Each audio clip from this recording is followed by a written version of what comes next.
సహజంగా ఏదైనా ఒక ఆరోపణ వచ్చినప్పుడు లేదా ఒక తప్పు చేశారనే ఆరోపణ వచ్చినప్పుడు రెండు రకాల సమాధానాలు చెప్తాం ఎవరైనా.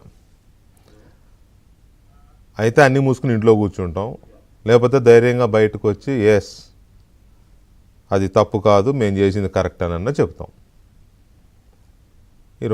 ఈ రెండిట్లో ఏదో ఒకటి జరగాలి. కానీ లిక్కర్ స్కామ్ విషయంలో వైఎస్ఆర్ కాంగ్రెస్ పార్టీ లేదా జగన్మోహన్ రెడ్డి, జగన్ అండ్ కో అనుసరిస్తున్న వైఖరి ఎందుకో కొంత డిఫరెంట్గా ఉంది. అది జరగలేదని చెప్పరు, లేకపోతే జరిగిందని ఒప్పుకోరు, వితండవాదం చేస్తున్నారు. జగన్మోహన్ రెడ్డి గారు అసలు మాట్లాడు దాని మీద. ఎందుకు అంటే చెప్పడు. ఆయన తరపున ఇప్పుడు సజ్జల రామకృష్ణారెడ్డి గారు ఇక రంగంలో దిగాడు. వాళ్ళ మీడియాకి ఏదో ఇంటర్వ్యూలు ఇచ్చుకుంటున్నాడు, ఇచ్చుకోనివ్వండి, తప్పేం లేదులే. కానీ ఇచ్చుకుంటే ఏమంటాడంటే అసలు ఈ మొత్తంలో కేసు లేదంటాడు, స్కామ్ లేదు అనడంలా, మా హయాంలో తప్పు జరగడం లేదు అనడంలా, ఏదో చెప్తున్నాడు. దానికి ఏదో లాజిక్ చెప్తాడు. డిజిటల్ కరెన్సీ టాపిక్ అడిగేవాడు అడగడు, చెప్పేవాడు చెప్పడు.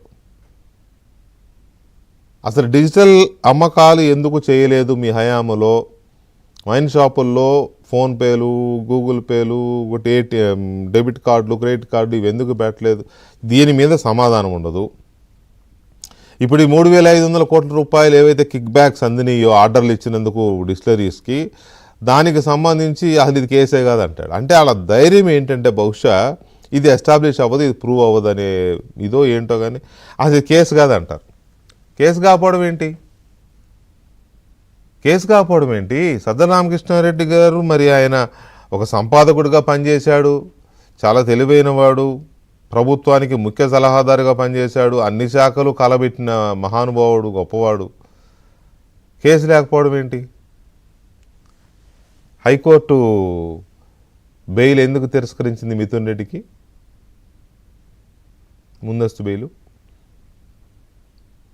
మళ్ళీ ఆయన సుప్రీంకోర్టుకి వెళ్తే సుప్రీంకోర్టు హైకోర్టును ఎందుకు సమర్థించింది? కేసు లేకపోవడం ఏంటి? సుప్రీంకోర్టుకు తెలియదా కేసు ఉందో లేదో? సుప్రీంకోర్టు బెయిల్ ఇవ్వకపోతేనే కదా వచ్చి ఇప్పుడు అరెస్ట్ అయ్యి జైల్లో ఉన్నాడు ఆయన. అంతకంటే గొప్పవాళ్ళ సజ్జల రామకృష్ణారెడ్డి గారు, జగన్మోహన్ రెడ్డి గారు? కేసు లేకపోవడం ఏంటి? అందులో అవకతవకలు జరిగాయా లేదా అనేది దర్యాప్తు, విచారణ, ట్రయలు అప్పుడు బయటపడతాయి. కేసే లేదు అనే ఒక తప్పుడు ఆర్గ్యుమెంట్ తీసుకొచ్చి ఎందుకు మాట్లాడుతున్నారు అనేది ఒకటి తేల్చాల్సిందే.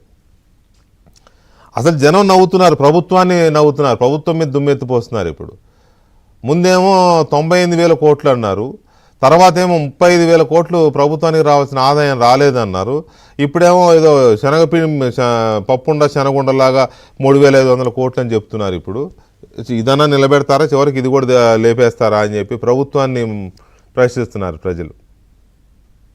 ఆయనేమో అసలు కేసే లేదంటాడు. మరి ఏంటో ఆయనకున్న ధైర్యం ఏంటో నాకు అర్థం కాల. ఇది ఒక పార్ట్. రెండో పార్టు, ఈ జరుగుతున్న దాన్ని బేస్ చేసుకుని అంతా అయిపోయింది, ఇంకెవరు లేడు, డైరెక్ట్గా నెక్స్ట్ మాఫియా డానే అనేది క్లారిటీ వచ్చేసింది. ఈ కేసులో అరెస్టు, జరగబోయే అరెస్టు డాన్, మిస్టర్ డాన్. అయితే ఈ డాన్ అరెస్ట్ అవుతారనే విషయం వాళ్ళకి ఎక్కడో గంట కొడుతున్నట్టుంది. దానికి సంబంధించి ఇప్పటి నుంచే ఒక టెంపో క్రియేట్ చేయాలి. ఆయనంతా అదే కదా. అప్పుడు 16 నెలలు జైల్లో ఉన్నదాన్ని కూడా వాడుకున్నాడు రాజకీయాలకి.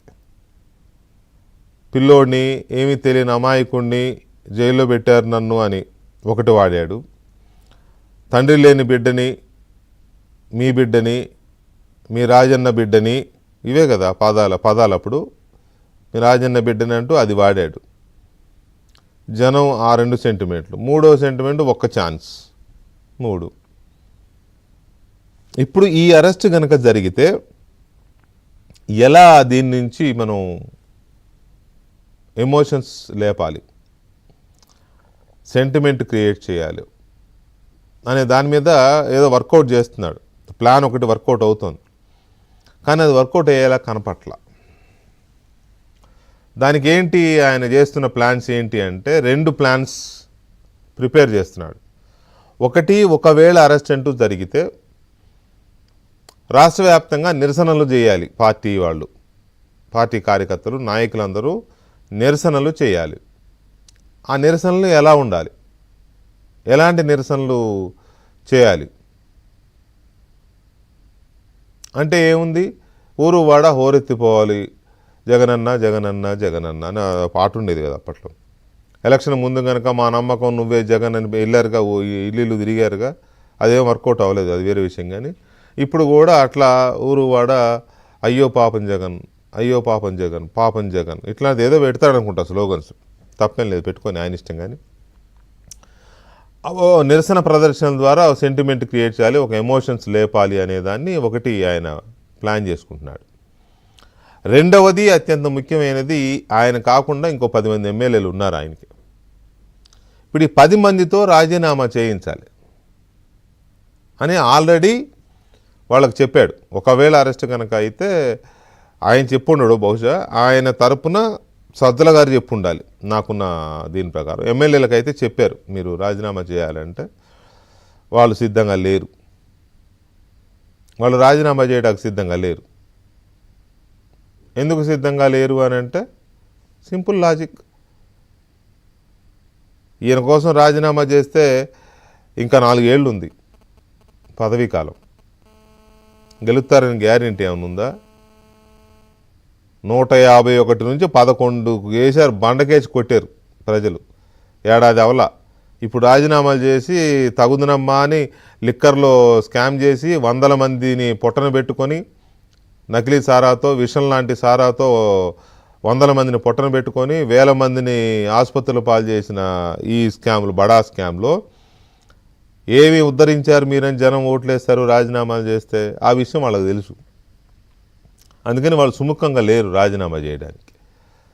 ఇప్పుడు ఆ చర్చలు నడుస్తున్నాయి, వాళ్ళ మీద ఏదో ప్రెషర్ ఏదో నడుస్తున్నట్టుంది. మీరు రాజీనామా చేయండి, ఏం కాదు, మళ్ళీ గెలుస్తారు, అది ఇదేదో చెప్తున్నట్టున్నారు, నాకు తెలీదు.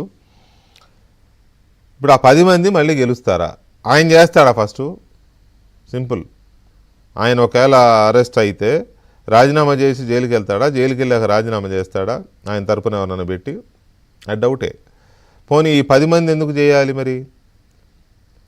ఓకే చేశారని అనుకుందాం, గెలిచే పరిస్థితి ఉంటుందా? నాకు బాగా గుర్తుంది, పెద్ద ఆయన చెప్పాడు, సారా వ్యాపారంలో బాగా ఆరితేరిన ఒక పెద్ద ఆయన.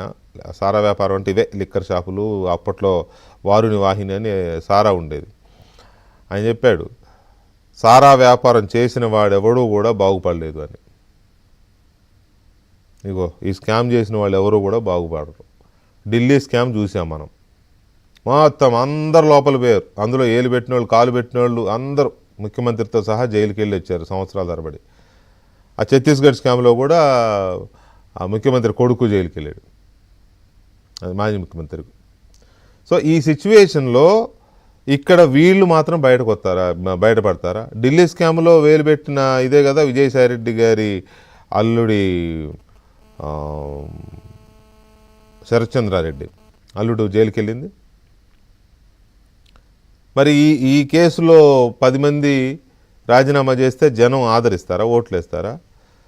సో ఇట్లా 2 రకాలుగా, ఒకటి రాష్ట్ర వ్యాప్తంగా నిరసనలు చేయాలి, 2 ఎమ్మెల్యేలతో రాజీనామా చేసి ఉప ఎన్నికలు వస్తే ఒకవేళ గెలిస్తే చూసారా జగన్కే ప్రజల మద్దతు ఉంది, అందుకే మళ్ళీ గెలిచారు అని చెప్పుకోవడానికో ఏమో అదొక ప్లాన్ చేస్తున్నట్టున్నాడు. అంటే అరెస్ట్ అవ్వడం తప్పదు, అరెస్ట్ పక్కా అనేది అర్థమవుతోంది.